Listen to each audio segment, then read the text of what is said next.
Today we have Gordon with us. Gordon is in the exhibition, and he's an AI artist as well as a multifaceted, multidisciplinary artist. And would you like to talk about your project a little bit and how it's included in this? Yeah, thank you. Thank you for the intro. Hi, everybody. My name is Gordon. I've been an artist my whole life. However, I was always kind of living this double life of being involved with blockchain since 2011 and kind of like parallel to that, trying to document our technological advancements through art or use technology as a medium in some capacity, ranging from smart contracts to blockchain and actually more and more actually incorporating AI and algorithms, because I think it's really a crucial point in the history of art and just humanity, where we see like a huge adoption of these text-to-image models in the artistic practice. So essentially I see currently like a big trifecta, like a triangle of three main pillars of the digital world. One being blockchain for ownership of digital assets. The second one being 3D, for 3D worlds, metaverses, augmented reality, because essentially it's all 3D. Like in the future, we're going to look at our computers as like, damn, it was so flat. Like and square and rectangle and how ridiculous it is that we maintain those shapes. So that's the second pillar. And the third pillar, which is one of the very important and crucial parts in this like trifecta, is AI, for infinite streams of content. For infinite streams of generative content, you know, that's like sometimes that can be like user-generated or generated by data and very sometimes even customizable to an individual.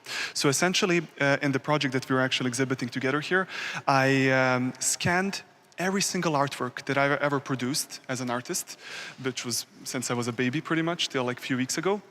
And all of these artworks, there was like over 3,000 artworks, I scanned them, documented them, and then essentially trained 4 separate AI models on each period of my life. So one is like childhood art, one is abstract art, one is figurative, and one is graffiti art. So essentially I kind of like almost explored what does it mean to be maybe an unwilling target of AI training data sets, or what does it mean to maybe willingly surrender your data and your art as a creator to these models, and then what comes out of it. Do you want to say what came out of it? All right. So what came out of it was very, very surprising to me, because like I saw artworks that were created totally in my style, because this AI model learned through analyzing all of these artworks that were in the data set. It learned what my style was, like how I created brushstrokes, how I created compositions. It even managed to reproduce my signature. So on all of these like AI generated artworks, you have my signature, which is scary how it's mutated though, right? It's mutated slightly, but it's so similar that like it's still your stroke. Yeah. So I was very, very, very like kind of surprised, shocked, and inspired by this. So I kind of continued exploring this by thinking, how can I add extra layers of like the human element to these artworks? How can I infuse emotions or experiences that maybe a machine does not understand? So I identified what are the main kind of experiences in each aspect of my life, in each of these 4 periods, that really had an emotional impact and kind of like inspired me or really changed me as an individual, or really kind of like were these shifts in my life. And those concepts I then used as prompts, which are essentially a prompt is a text that you input into an AI model, so it can create an artwork based on that text. So essentially I kind of assigned each concept to a single artwork, and then I explored the variations it can bring. So, and later I compiled all of those variations into a 3D artwork. So that's kind of how I try to merge that trifecta of blockchain, 3D, and AI. And even something that's been trained on your work and has that level of care and consideration has the artifact of this era, which is mutated hands that look surreal. What was it like noticing like the flaw in the machine? Because you know, when it's your painting, your work, it's your vision. What was it like as an artist to kind of experience the breakdown in the medium? Honestly, those imperfections I find as the most interesting aspect to them, you know. And there was a quote I read once that in a world of perfection, even imperfection has its own appeal. And you know, I think it's really, as you said, kind of encapsulates the moment we're in, because we cannot create complete perfection with AI currently. As we can see, like in most of these images, like there's something off, even if you cannot point it out. I can point it out. Yeah, exactly. Okay, now yes. There you go. Yeah. So here, this is like, yeah, very a good example of that. So currently, we are like on the precipice of perfection being achievable, and then it's going to be very interesting what happens afterwards. Well, it changes it immediately. Like foundationally, it changes it because it makes it so if perfection is possible, imperfection is a choice. And if imperfection is a choice, it's a different statement. You know, it's as an art form, if the medium itself is hitting its limits and breaking, that's how we're gonna remember this period in time. And that's how we're gonna remember this aesthetic movement that these artists have gone through. So there's like, you know, you gave a quote, I'll do the quote that we love from Brian Eno.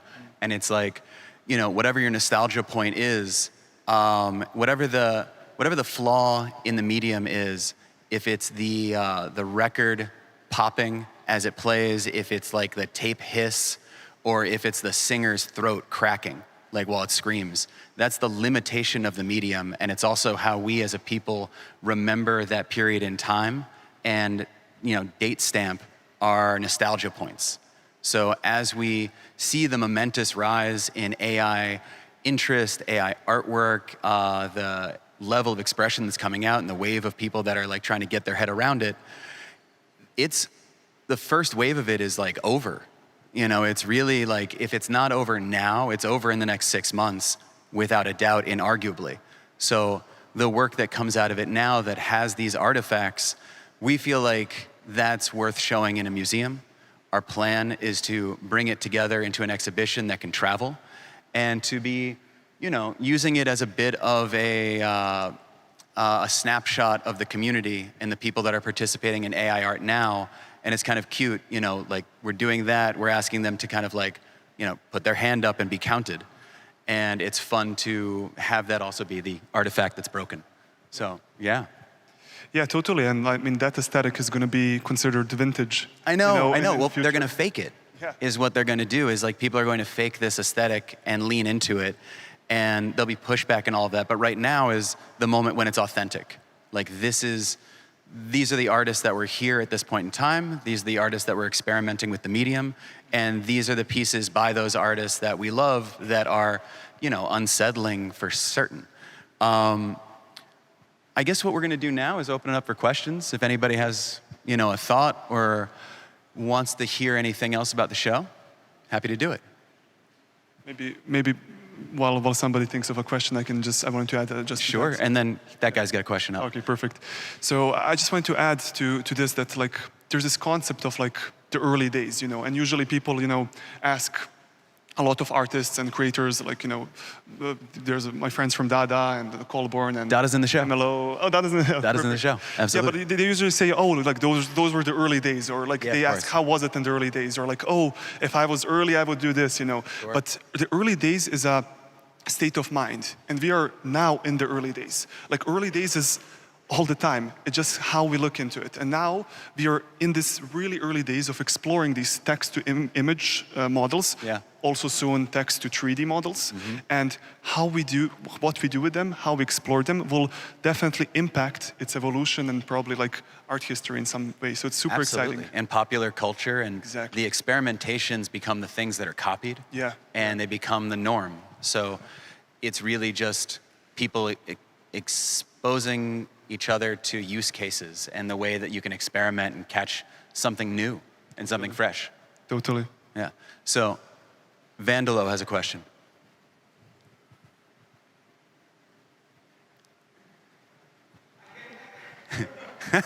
Well, let's hold on one second. It's okay. We've got 6 minutes on the clock.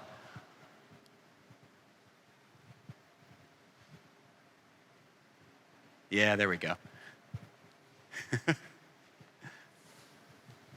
Thank you. So there was one thing that was said earlier that was absolutely interesting.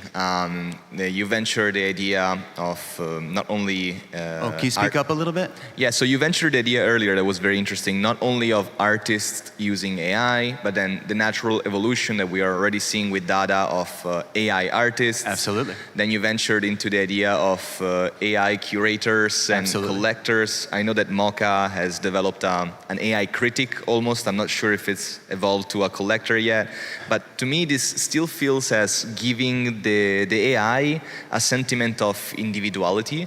Of what? Individuality. Individuality. Yeah. Of Well, on course. the other end, a really strong potential that I see that I'm curious to see how Superchief or other people interested in AI could explore is the idea of multiple people or an entire community being represented by an AI. So when you think about collecting, Like Botto and all that. yeah, I feel like there's the Moonbirds. They have like the collectives of collectors, right? Mm-hmm. So, for example, AI becoming a collector, I can see some communities like that elevating. Sure. Yeah. So, what's your opinion on shifting the view of AI from individuality to collective? I think every use case is going to happen. I think AI as tooling is going to spill into every aspect of everything we do. So I'm certain that DAO structures will get to experiment with AI influence. You know, like Botto and a couple of others that like are working with a AI artist to kind of influence and create and have that go.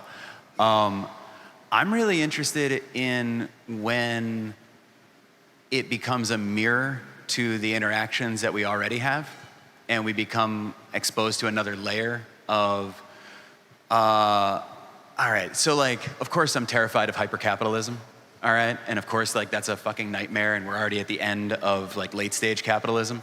So we're entering this machine-aided capitalism that's coming. So that's scary. I think AI collectors and AI being tools for people that want to, I think, I get excited when AI gets set loose and gets to kind of like, I like it when humans doubt themselves and just hand it to a machine sometimes, and then you get to see a machine be creative in its own way. You know, drive it into a ditch or not, it's still really exciting to see something that's not human have ideas and make theories and propose a strategy. So I think a lot of people are leaning into ChatGPT as like how to start their business or run their world. I think a lot of people are going to start letting AI operate as a collector tool, and they'll set like 4 or 5 different AI collectors loose into the market, and then they'll start to collect. And I think that they'll watch them and they'll watch their AI collect and trade. And I hope it's not a bunch of people botting it to the bottom. I hope it's a bunch of people who earnestly want the system to survive, but have different tools to push forward into that system and push their agenda. So I think it's interesting for sure. A follow-up to that, would you, on the theme of this collection being original and candid to this moment and not being an attempt to replicate this type of aesthetic, would you consider using the images that you have collected in this collection? Louder, much louder, I'm sorry. Would you consider using the images that you have collected in this data set as a data set to have an image generation model based on this collection? This guy gets it. Yeah. So we're going to be adding to the exhibition over the course of the next year, trying to collect as many people from this point in time and artist friends and friends of friends that we're not aware of, but have work from this era. And then we're going to consider it a time capsule. And it's like, it's the kind of thing that can be, that's why I keep saying it's a mix of the fly in the ointment, which is like a saying in maybe the States, or maybe we stole it from England, about like, something that's broken. You know, it's like a crack in the mirror. It's a fly in the ointment is the term of something that is broken, but not what it's supposed to be and no longer functional, you know? So having that be captured as the mosquito and the amber is a bit of like the Jurassic Park joke. That's why I realized like I should say things like that and actually explain my metaphor real quick. So the idea is that this is a condensed presentation of the artwork and the artists of this time, and that it could create interesting data sets like you're talking about for future exploration of the aesthetic with a condensed, distilled, authentic source code. I might be using source code wrong, but yeah. Yeah. So basically, what you're saying here is a really important point, which means, like what it does, it highlights that the curation of the actual data set being like what images in this case you're using to train a model, because an AI model cannot know anything on itself, like it has to learn from something. So essentially, the learning material is called a data set. So essentially, how you as a human, as an artist, as a curator, decide what you put in this training data set will drastically influence how the actual AI model learns or produces work. So to your point, that data set could be like, in my case with the new Infinity series that I launched, I only used my work as a data set. Right. All the works that I ever created as an artist. But that doesn't have to be the case. Like you can actually use different people's artwork and pull them together. Of course. But you can like specifically choose a style or, by the way, this is one of the pieces in the Infinity series. Gordon's piece. Yeah. So and actually, it really learned from my brushstrokes. But basically what happens there is once you curate a data set from which the AI learns, this AI then becomes essentially like a whole universe, which is almost infinite. And in this universe, each point, it's like a three-dimensional space, each point is a different image. So essentially those are like almost like metaphorically like coordinates in this universe, and then you can essentially try and explore it by generating different images, essentially just moving and exploring which point gives you what type of artwork. And then, oh, we are out of time, but... thank you all so much for coming. All right, thank you all.